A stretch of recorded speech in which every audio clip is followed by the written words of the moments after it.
breathless. I never thought that I'd catch this love bug again.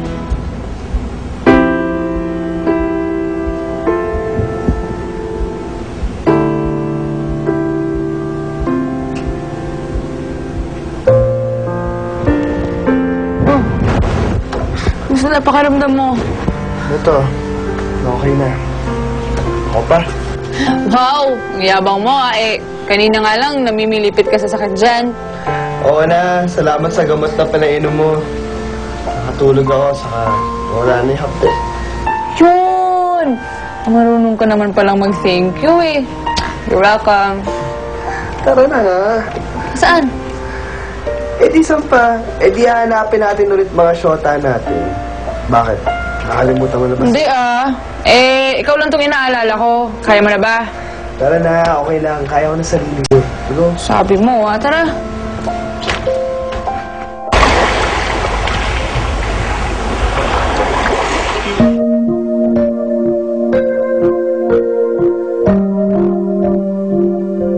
Sino to? Laan mo. Sino? Tim? Yes, it's me. Anong ginagawa mo dito? Ako ang tour guide ninyo. Tour guide?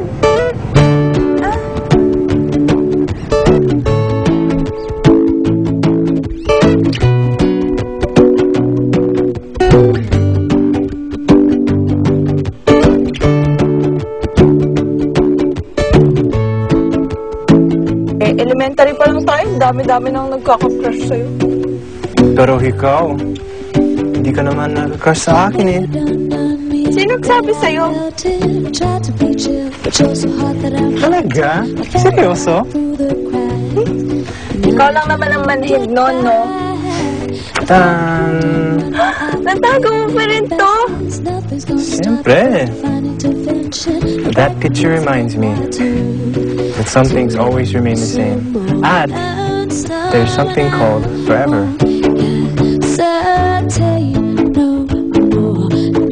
Pwede, nangangawit na itong pa. Sorry Okay, sige. 1, 2, 3.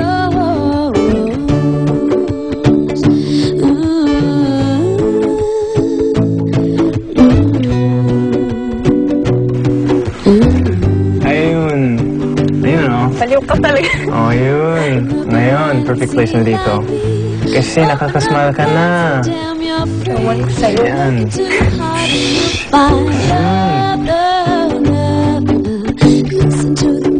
Tim. So sweet. Alam mo, kung hindi ko boyfriend si Emil, siguro, na-in love na ako sa'yo.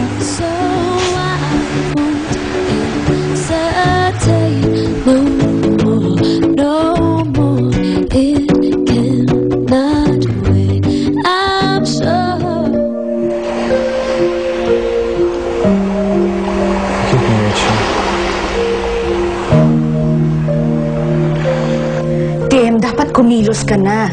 Dapat gumawa ka na ng paraan para ma-in-love sa'yo si Rachel. Habang nandito tayo sa Camiguin.